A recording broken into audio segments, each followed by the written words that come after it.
They say the world is fair. They say everyone has a chance. But if that's true, why does it feel like the harder you try, the further you fall behind? Why does it feel like someone is quietly stealing your future while you busy trying to survive? We're told that hard work will pay off. That if you grind, save and stay loyal to the system, success will be yours. But look around.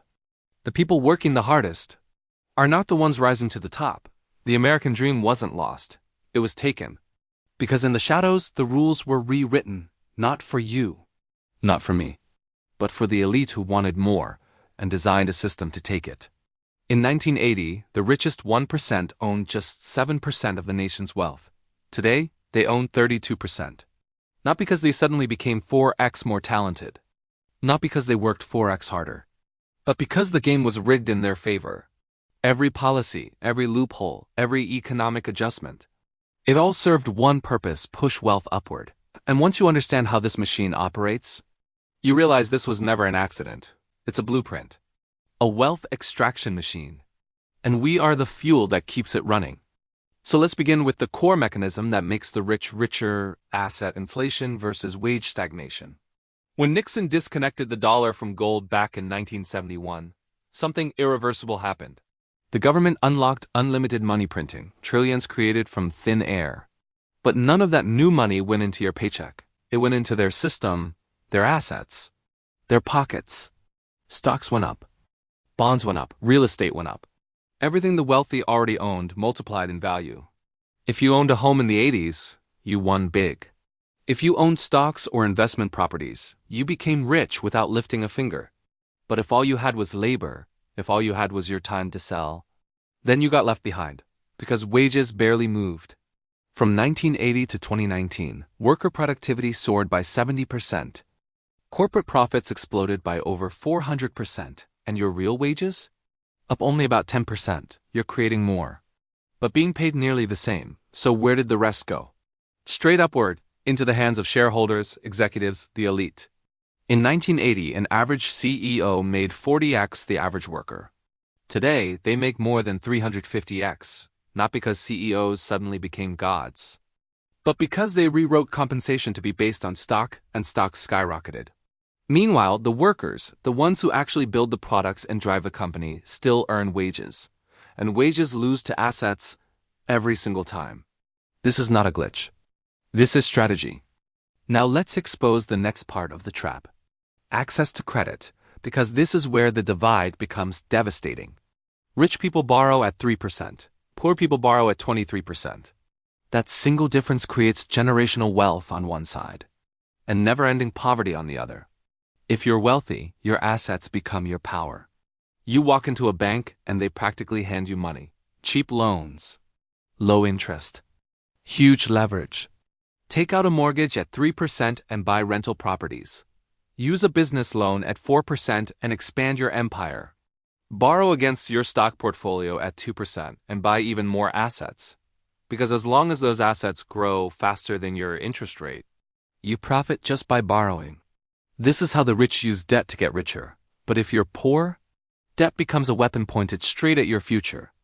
You need a car to get to work, 12% interest. You need groceries during a bad week, credit card at 23% interest. You need an education, loans that follow you to the grave. Every dollar you borrow costs you more just because you have less. And that interest? Pure profit, extracted from your struggle and fed upward to banks and their shareholders. Let's make this painfully clear.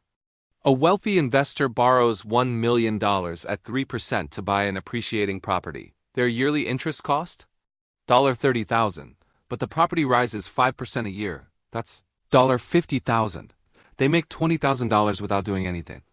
Now a poor family borrows $20,000 on credit cards at 23%.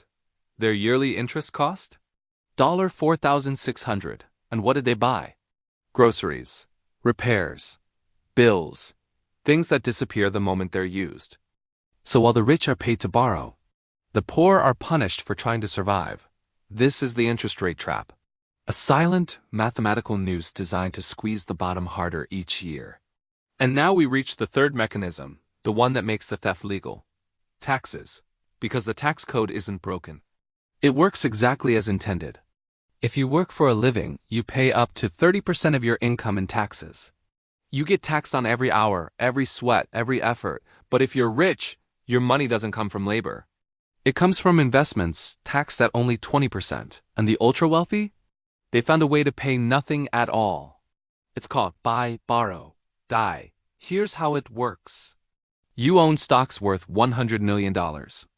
Instead of selling them and paying capital gains, you borrow against them. Banks happily lend you $20 million cheap because you're rich. You live off that borrowed money. And loans are not taxable, so your tax bill, zero. Then when you die, your heirs inherit those stocks with the gains erased. They sell. They pay no tax. They use the money to repay the loan. The fortune remains untouched, legally. Meanwhile, you pay taxes on every dollar you earn just trying to pay rent and stay alive. You can't borrow against future paychecks at 2%. You can't pass your labor income to your children tax-free. You get punished for working, and they get rewarded for owning. And the laws that make this possible? Written by the same wealthy elite who benefit from them. To truly understand how we got here, we have to look back. Because this isn't the first time the elite have tried to own everything. The Gilded Age, 1870 to 1900. Rockefeller, Carnegie, Morgan, Vanderbilt. Men so wealthy. They didn't just control companies. They controlled entire industries. Oil, steel, railroads, banking. They owned the backbone of America. They owned the politicians. They even controlled the workers' lives. Wages were crumbs. Safety was non-existent. Children worked in factories until their fingers bled, and if those workers dared to ask for more, the rich didn't negotiate, they sent armies. Private militias, Pinkertons with rifles, shooting workers who wanted a fair wage. It wasn't capitalism, it was modern feudalism, a few kings, millions of peasants. And history was on a collision course. Then came the fight back. Strikes, unions, protests. Decades of struggle forced the government to step in. Monopolies were broken apart. Labor rights were created. The New Deal established protections, minimum wage, worker safety, social programs, and for a moment, balance was restored. From 1945 to 1980, something extraordinary happened. The middle class rose. Wages grew alongside productivity. Regular families could buy homes, raise children, and save money, all on a single income. It was the most financially equal era in American history. But the wealthy hated it. They wanted the power they lost. And by 1980, they took it back. Union busting. Tax cuts for the rich. Financial deregulation. Jobs outsourced overseas. And once again, the wealth gap exploded. Today, inequality is worse than 1929, right before the Great Depression. Worse than the Gilded Age. A small elite now owns more wealth than the bottom 90% combined. And just like before, they use their power to crush any threat to their throne. Not with hired guns this time. With lobbying, with media, with laws, different weapons, same purpose, wealth flows upward.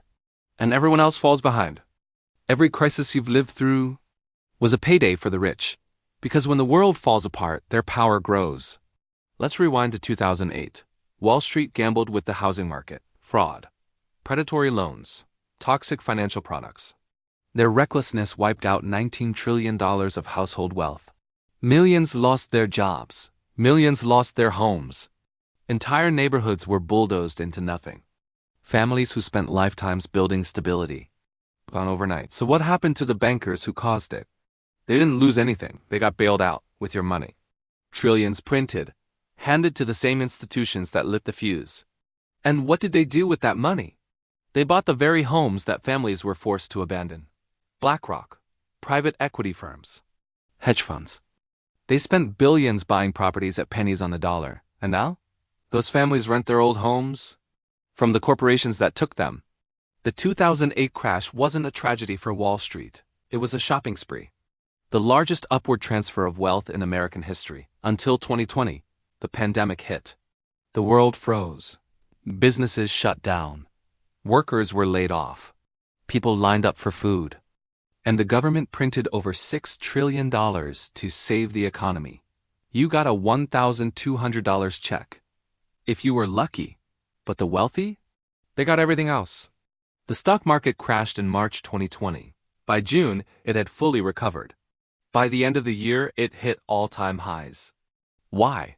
Because the Federal Reserve poured trillions into financial markets. Zero interest rates. Bond buying. Liquidity injections. If you owned assets, you won the lotto. The richest Americans added over $1 trillion to their net worth during a pandemic, while the lowest earners faced debt, eviction, unemployment, inflation. The crisis became a pipeline sucking wealth upward. You suffered. They celebrated. And the next crisis? It's already loading. Because every crash is engineered to do exactly what the system was built for, make the rich richer, and everyone else poorer. Here's the one rule that decides who rises, and who never gets a chance: compound returns. Because wealth doesn't grow in a straight line. It snowballs. It accelerates. It multiplies. If you start with $1 million and earn just 8% a year, 10 years later, $2.1 million. 20 years, $4.6 million. 30 years, $10 million. No extra effort, just time doing the work for you. But if you start with nothing, you don't get that luxury. Your income is linear. You work gives you get paid. You stop gives the money stops. There's no compounding. There's no acceleration. And inflation is constantly taking bites out of your purchasing power. So the gap widens every single day, not because they're smarter, not because they work harder, but because the math is built to favor anyone who starts above zero. And here's where the real cruelty hits: inheritances. If your parents give you nothing, your starting line is the bottom. Their kids start halfway up the mountain, already collecting compound returns before they even know how money works. Even if you save aggressively, invest wisely, do everything right, you will never catch someone who started with a head start. The numbers won't allow it. Now let's add inflation to the equation. Every time the government prints money, assets rise. Houses, stocks, gold, all become more expensive. If you own them, your wealth grows. If you don't, the latter gets pulled further away. This is why housing is broken. In 1980, the median home cost $64,000. A family earning $21,000 a year could afford one. A house cost 3x annual income. Today? Median home price, over $400,000. Median income, around $75,000. A house costs more than 5x your income. And mortgage payments lock you into 30 years of struggle, so you're paying more for longer and gaining equity slower. Meanwhile, people who already own homes, they watched their property turn into a fortune. They didn't build anything. They just bought early. Inflation did the rest. This is the brutal truth. If you start with capital, you win. If you only have labor, you lose. Every single mechanism in this system is designed to protect wealth and punish work. Capital receives cheap credit, low taxes, compound returns. Labor receives expensive debt, high taxes, linear income. Capital benefits from inflation. Labor gets crushed by it. Capital can move to the lowest tax country. Labor is stuck where it lives. They own the assets. You pay rent. They own the companies. You clock in. They write the rules. You obey them. And the more wealth they accumulate, the more power they buy, the more impossible it becomes to fight back. But history shows us something important. This has happened before. It always ends the same way. And what comes next depends on whether people wake up in time. Now we move into the final collision, the return of neo-feudalism and the fight that's coming. History doesn't repeat, but its patterns are impossible to ignore. We've seen this arc before. Rome, feudal Europe. The Gilded Age, every time wealth concentrates too heavily at the top. Society fractures. Democracy erodes. People become desperate. The rich become rulers. The poor become servants. And that's exactly where we're heading now. A new era of neo-feudalism, where a tiny elite owns everything, and everyone else is renting their life back piece by piece. You rent your home. You rent your car. You rent your software. You rent your entertainment. You rent the tools you need to work. You borrow to survive. And you work until the day you die just to keep from sinking. Meanwhile, the ultra-wealthy, they live off the compounding profits of your debt. Your rent, your labor. They don't want you to own. Because owners have power, renters do not. And the system ensures most people stay renters forever. Unions are weaker.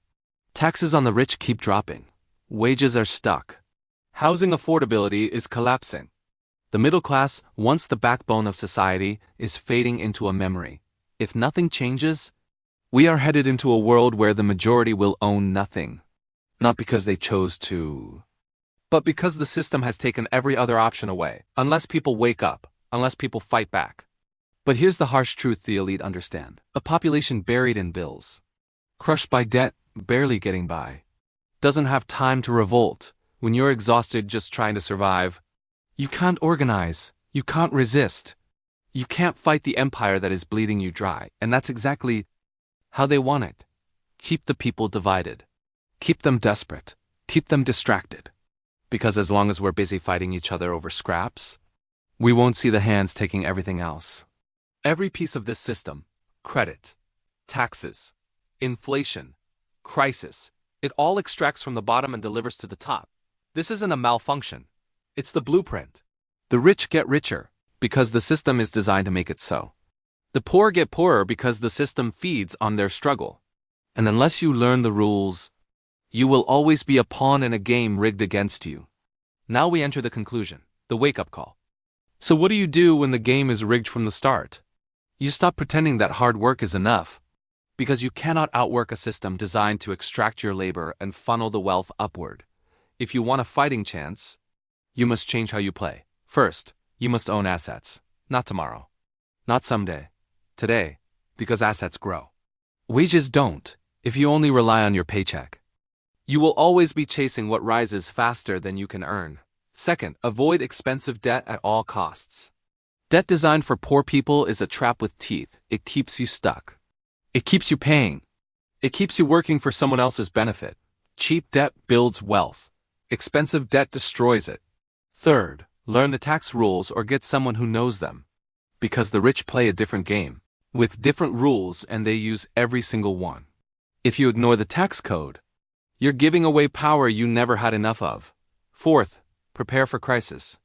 Because crisis is coming. Crisis always comes, and when it does, assets go on sale. Those who have cash, credit, or liquidity, buy. Those who don't are forced to sell everything they have left. Crisis is the moment where wealth changes hands. Whether you gain or lose depends on what you own when the world breaks. Fifth, build generational wealth. If you weren't born with it, you must begin it. Not because it's easy. Not because the system makes it possible. But because it's the only way your children won't start from zero like you did.